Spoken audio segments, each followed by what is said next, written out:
Welcome back, everyone. Dragothien here, and I'm back with another Rise of Kingdoms video.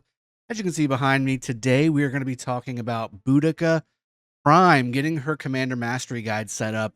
We're going to go over her skills. We're going to go over her talent builds. We're also going to go over her best pairings, and also how early can you use Boudica from a skill standpoint without maxing her. And then finally, my recommendation on should you max her, or should you kind of keep her at a 5-5-5-1. Let's go ahead and jump in.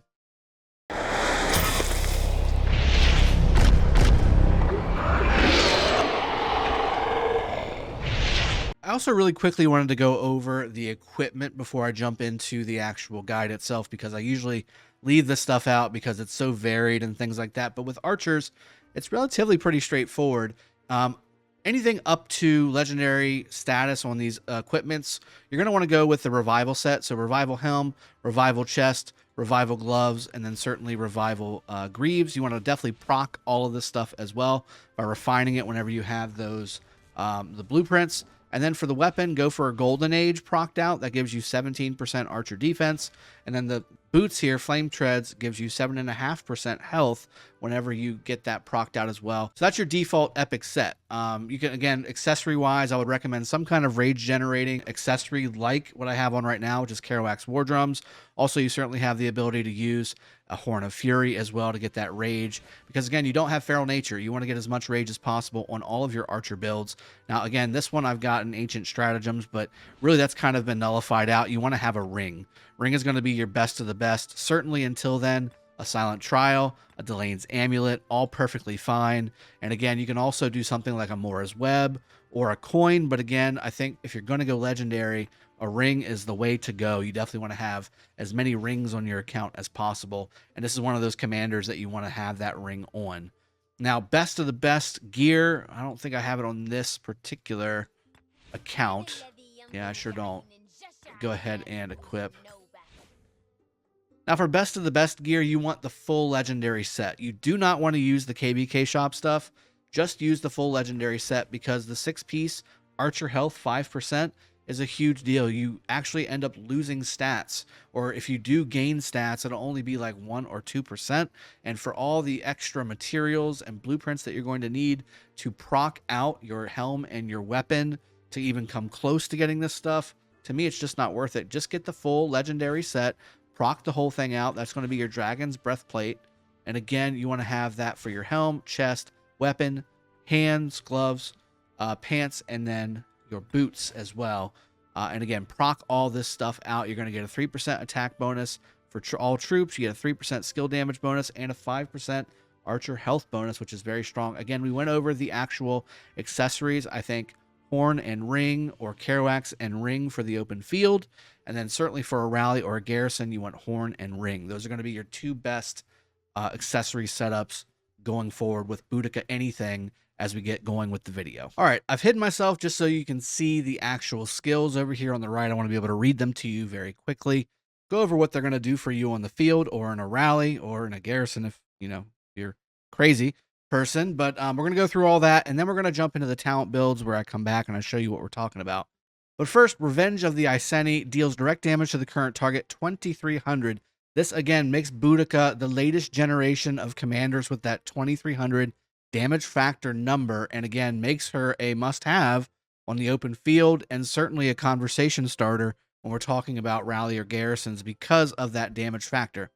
Also, in addition to that factor of damage, you also have an increase of skill damage taken to the target by 35%. That's huge, but it only lasts for 3 seconds. Also, you do get the march speed reduction for the target of 30% as well, which is nice. Again, this will stack with anything that's passive or anything that's in your talents. So again, Cage of Thorns, Snare of Thorns will all stack with this. You also have anything that's reduction, chance reduced on the passives over here on the right side. Those will all stack together. So keep that in mind as we're talking about how to maximize your slow on a target. But really the key takeaways here, 2,300 damage factor, which is a top tier damage factor number, and a 35% skill damage taken to the target. Now this won't apply to Boudica. It will apply, however, to the next commander you have behind her, which is going to go into what we're going to be using for her pairings. Second skill, Unending Struggle, increases archer units attack by 30%. and their march speed by 10%.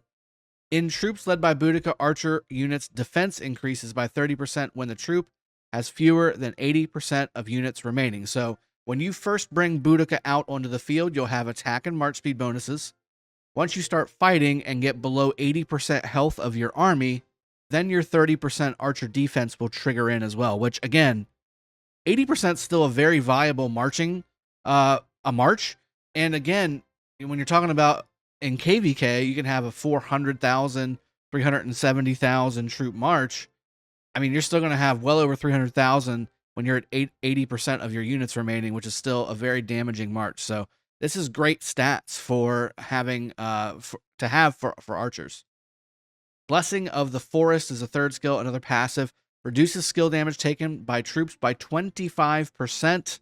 That's huge. When taking skill damage for the troop's next normal attack has a 50% chance to increase by 25% and a 50% or 25% chance to increase by 50%. Both increases can trigger independently once every 7 seconds. So you're going to have, basically when you're attacking somebody, generally, they're going to have 2 skill damages to you, possibly 1 if it's like a Charles YSG or something like that. Each one of those skill damages that you take per skill cycle, which is basically 6 to 7 seconds, you're going to be getting a chance to increase your normal attack damage, which is the white number above your target, by 25% and a 50% chance clip, and a 50% damage at a 25% chance clip. Hopefully that's pretty clear on how I've explained it. But again, you get more chances the more damage you receive. If you're in a murder ball, it obviously doesn't have to come from your target. It could come from AoE around you. So this will generally be proccing off 2 times every 7 seconds, depending on if it does proc off at all. But 25 and 50% chances are pretty high that you're going to get it every 7 seconds for both of them. So you'll get a couple of increased damages for 1 turn whenever you get that skill damage. Finally, we have Shield of the Ancestors. When attacking troops receive a healing factor of 800, which is here, after using active skills, and archers deal 1% increased damage to infantry up to 5% when it's maxed. The healing effect can trigger once every 7 seconds. This makes it to where you don't get double heals. So if you do an active skill cast on Boudica as a primary, you'll get an 800 healing factor heal right off the bat.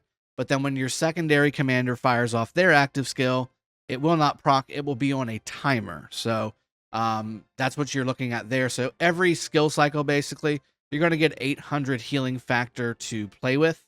And again, you'll get the 5% increased damage to infantry because you're going to be using archers, which is what you should be doing right off the bat. Now, finally, we have the expertise. Rage of the Iceni increases troop damage dealt by archers by 10% when under control effects, which control effects include silence, disarm, and heal immunity. Okay, that's just those 3. This doesn't include any kind of defense reductions, skill damage taken reductions, all that stuff. All that is not applied on the control effects. The troop has an 80% chance to dispel them. I've heard rumors that this isn't working the way it's intended, but once this is working, this is pretty substantial, again, considering silence. The silence is a big deal. If you're fighting a Guan, having Boudica basically be immune to silence for the most part will be very, very strong. Same thing with disarm and heal immune. You have obviously Artemisia, you've got El Cid that do those kinds of things, and then certainly heal immunity from Ramses. You would avoid that as well. Not really too much healing going on. Again, we only have 800 healing factor here every one skill cycle, but again, it's not too bad. Nothing to sneeze at. It's still something that's going to help you out overall. All right, let's jump into her talent build. This is really the one that I recommend. You can change a few things around if you want to for more rage with feral nature, but I find that giving up whistling arrows, which is what you would have to do to get feral nature, is really just too good to pass up. Whistling arrows is when an army led by this commander contains only archer units, which is what it should. Normal attacks have a 10% chance to increase all damage dealt by 25% for 2 seconds. That's huge. If it hits during your skill cycle, it's even more massive. Imagine if you have a ring on top of this, it absolutely scales your skill damage incredibly. Absolutely insane. That's why Gilga Nebu is still good, even though it's not necessarily the latest gen commanders. Certainly Henry, Nebu, Henry, Gilga Henry, etc. All benefit from this talent right here, which is very, very strong. Also getting clarity in the skill tree, 6% increased skill damage to for your next active skill being used, which again, if you use this first, it'll activate for your second commander every single time. The 6% all damage boost, basically skill damage boost, but that's where your damage is at anyway. And that's really, really strong. Also having tactical mastery, giving another 3% increased skill damage to this commander. Also giving you heraldic shield skill damage taken reduction of 6%. You have your rage bonus of burning blood. You've got all for one after the primary commander uses a skill. Active skill damage of the commander secondary is increased by 6% as well. So these two right here are 12% increased skill damage for the secondary commander every single time, plus the 3% you get from tactical mastery, that's 15%. Then you also have all the other stuff up here that procs and things like that. You also have Venomous Sting here, increasing active skill damage of primary and secondary by 8%. You're just stacking up the skill damage like crazy. You also have an extra 3 rage for per tick, basically, per normal attack. Whenever you're fighting, which is good from Razor Sharp. This is the build that I would go with. This is great for most archer builds, considering most archer builds are archer skill. Now, sometimes you'll have a conquering tree in here, which would kind of funk a few things up, maybe, but altogether, I mean, this is really your default build.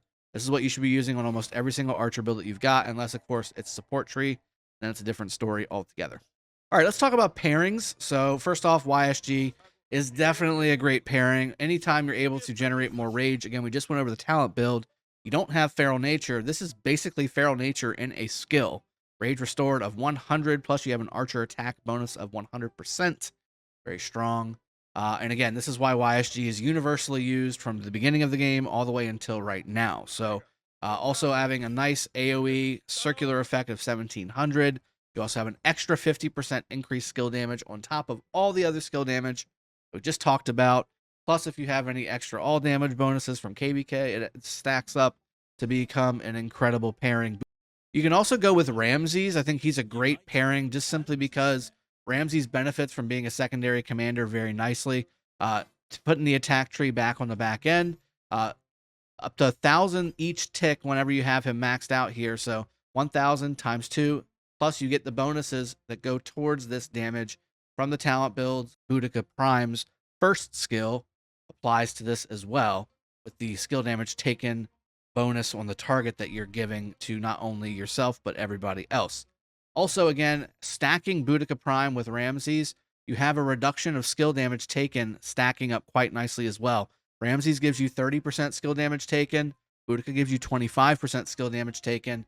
That all adds up very nicely to you basically giving a very high survivability for that march. Boudica Ramses is one of the more tanky archer marches in the game now because of the maximum skill damage taken reduction that they bring. Plus, Ramses has a heal as well as Boudica Prime, so healing factor of 500 for Ramses on a 10% chance to heal a portion of slightly wounded units and grant 40% increased defense, more tankiness on top of that. Plus, again, Boudica Prime also has her 800 damage factor or healing factor heal as well. So you're looking at basically having a walking Richard Saladin maximum defense bonus set up with maximum skill damage popping out. This is a great pair. This is, again, one of my top 3 pairs for Boudica Prime. Again, you want Boudica Prime to be primary here. She has much better skill tree to go off of for talent build than does Ramses. I'd have to say Artemisia is probably my third choice here. There's going to be a few others that I'm going to go over and why I'm going to pick them, but because of Boudica's expertise possibly dispelling silence, you do have the self-silence that happens with Artemisia's 4th skill. And again, that's going to help possibly eliminate that, assuming it works the way that everybody thinks it's supposed to. Again, this will basically give you the 50% damage increase to your troops without the negative effect of having to silence yourself for 3 seconds. It's the same dynamic that a mandatory Artemisia provide, which is very nice. And again, the damage factor is very strong to have Artemisia secondary. 1800 damage factor AoE is very strong to get that 35% skill damage taken debuff going, and all the other, again, talents that go buff the skill damage bonus that Artemisia would be able to receive as well. Of course, defense and health bonuses providing more tankiness. Normal attack damage reductions if you're in a garrison, which is not really going to be applicable. But again, this part here is really where the synergy shines, being able to eliminate possibly the silence with Boudica's expertise skill. Another solid mention here is going to be Tamiris, and I did a little bit of a test with Boudica Tamiris and found that there's skill damage taken debuffs stack. So certainly as you're hitting your target with Tamiris, your buff your debuff on your target is going to be going up by that 3% every single turn. But then once Boudica fires her first skill off, that 35% applies instantly. Okay. Then you have 2 more turns of Tamiris debuff stacking on top of what's already there. So it ends up coming out to be about 68 to 71% pretty regularly for 2 seconds of skill damage taken debuff. And again, if you got all those skill damage bonuses from the talent trees, all that stuff adds up to being massive, massive damage. Tamiris being, again, a commander that is very underrated for her abilities on the field. That could be a massive skill damage taken reduction debuff March. And again, for maybe a second rally on a target, you have your Gilga Nebu, your Gilga Henry, whatever. Then come in with a Boudica Tamiris and have that 71% skill damage taken debuff hit right before at least one of those skills goes off for Gilga or for Henry. Oh my God. It's going to be a 500 damage factor nuke. It's crazy. That'll be a quarter of a flag gone instantly. That would be crazy to have. So something to think about, a little bit of theory crafting there. And again, I will be likely doing this build as one of my pairing build videos. And I'll call it the skill damage taken pair or whatever. I need to get a little bit more creative with the name for that, but that'll likely be coming very soon. And of course, 10% increased attack, 10% increased counterattack damage. When attacked, reduces the attack of cavalry units by 10% as well, which is kind of meh. But it's there. That's extra stuff on top of what you would normally get. Certainly Honda. I think Honda's another one to kind of bring up as a secondary. Again, you're talking about a commander that's very universal, very similar to YSG, but you can use him as a secondary commander, and he does provide quite a few benefits. Obviously, the attack bonus, the march speed bonus is really key here. And plus, you get 40% total when you're on the field attacking troops. And you also have a march speed reduction effect on your third passive skill. 30%, 50% reduced march speed for 2 seconds once you cast an active skill. Which again, this will stack. This will stack with your primary skill of Boudica, so you'll have an 80% march speed reduction. Pretty damn sweet. Actually, this is really, really good. You might actually want to do this, guys. Anyway, so you have more damage factor here as well, and damage taken reduction, making you more tanky. And then the 4th skill, troop capacity bonus. You can always use more troops. That's very, very strong. And skill damage bonus of 5% that stacks up to, but not exceeding 60%, depending on how many different troop types you have, is how quickly it will stack up. But again, that all continues to stack up more and more and more and more skill damage. It's absolutely incredible. And then, of course, Nebu, great pairing, really adding some AoE to what Boudica provides. 1500 damage factor AoE is not that crazy, but again, it is a fan-shaped. And again, 5 targets getting hit. Very, very nice to have. Lots of defense and march speed. Also more counterattack damage bonuses. And also some direct damage factor on top of all that as well. 10% chance to deal more. Anytime you're adding more and more and more damage bonuses and damage factor. Also, again, you have the opportunity here to reduce your target's rage, which again, we talked about with the Manatori, how prevalent all these commanders are that reduce your rage by turns. This effect can trigger once every 3 seconds. That's very strong. Also, Gilga is a great combo here too. Certainly, 1500 damage factor and a 30% health reduction. But I think the top 3 that I did before, YSG, Ramses, and Artemisia, your top 3 pairs. But again, it just goes to show Boudica Prime is just very, very universal. She can be used with any of the archer commanders and be perfectly fine. You'd be happy to use her. You'll be in good shape. And of course, certainly Henry. You want to have Henry secondary to Boudica because, again, he would receive the 35% skill damage taken to the target. You'll be able to do that, plus all the other bonuses that you get. You also do get a 30% skill damage taken reduction, getting a little bit of extra tankiness for 5 seconds, which is not bad, especially once the cycle starts rolling. You'll probably have about 80% uptime on that. Attack increase, defense increase, and march speed increase. The march speed is off Alliance territory. The attack and defense is all the time. This is your rally skill here, which is, again, not going to be applicable for open field. And then the 4th skill, archer damage bonus of 10%. That's really strong. And another 800 damage factor, 10% chance to deal direct damage to the target. And then finally, the expertise when troops rage reaches 70%. 30% more normal attack damage. Otherwise, they take 20% less normal attack damage.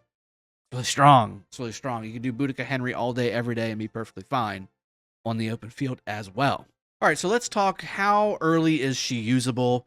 For somebody who can't necessarily max all the latest commanders, which is the majority of you, I feel, what can you use her at and really get some good benefit from her out on the field? I actually think the very minimum is going to be 5-1-1-1. The 2 things that she does really well is the big skill damage that she does on her primary skill, and the 35% instant skill damage taken reduction on your target, or instant skill damage taken debuff on your target.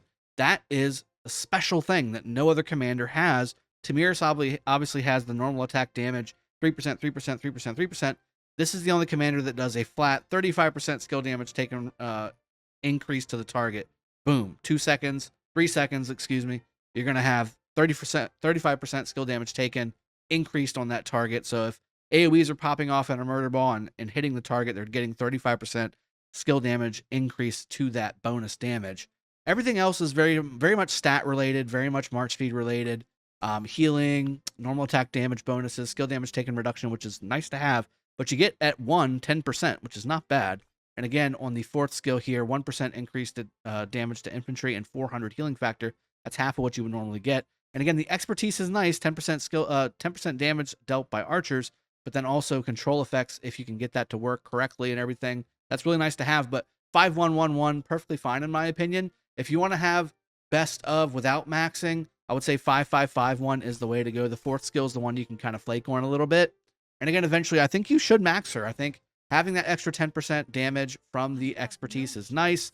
And again, the possibility of ignoring control effects would be nice as well to have, especially with all the Guans out there, if you can avoid it. But if you get swiped by 5 Guans, there's a chance that one of them is going to silence you. So something to think about there. But really, her biggest bread and butter is this primary skill. So if you don't want to invest a whole lot into Boudica and just get the best features that she has to offer, 5-1-1-1 will do just fine. You can bring her out in the field, put a 5-1-1-1 Boudica with a 5-1-5-5 Tamiris, or a 5-5-1-1 YSG, or a 5-5-1-5 YSG. Those are what you want to be pumping out. Of course, a max YSG would obviously be preferable, and all that stuff would be just fine. So, I mean, I think you're going to be really good with that setup there. So we went over the skills, we went over the build, we went over the pairings, we went over what you can use her as, and then finally, I guess the summary of all of it. What do I recommend? Well, if you're an archer player, you got to max her. She's going to be a staple in your March setup. You should max her. She's going to be out on the field all the time. If you're not a main archer player, or if you're not necessarily a player that can afford to throw sculptures at the best of the best, right? Because this is technically best of the best commander just because of her damage factor on her first skill. If you can't afford to throw all the sculptures at her, 5-5-5-1, 5-1-1-1, whatever suits you, perfectly fine. Bring her on the field, have fun with her, enjoy the extra damage factor you're doing, enjoy the extra skill damage taken debuff that you're providing for not only you, but also your alliance mates, your kingdom mates during KVK. This is perfectly fine. That's the way I would recommend it. I'll be maxing her on my 307 account. I might only get her to 5-5-5-1 on my 916 account because I'm not a main archer player. I do have sculptures to throw into her, but I think I might just save most of those sculptures to go ahead and max the next set of Cav commanders that come out. So that's the way I'm going to do it anyway. Maxing on my 307 account and 5-5-5-1 on my 916 account. That's my plan. I hope you guys have gotten everything that you need from this mastery guide. If you have any other questions, make sure you leave it in the comment section below. Remember to hit that like button and subscribe. Hit the bell notification if you haven't done it already. It's a sponsored content creation channel for Rise of Kingdoms. Make sure you come back every day to get your daily dose of Rise of Kingdoms content, guides, tips, tricks, how to do stuff better all around in Rise of Kingdoms. I'll see you guys next time. Cheers. Have a good one. And take care.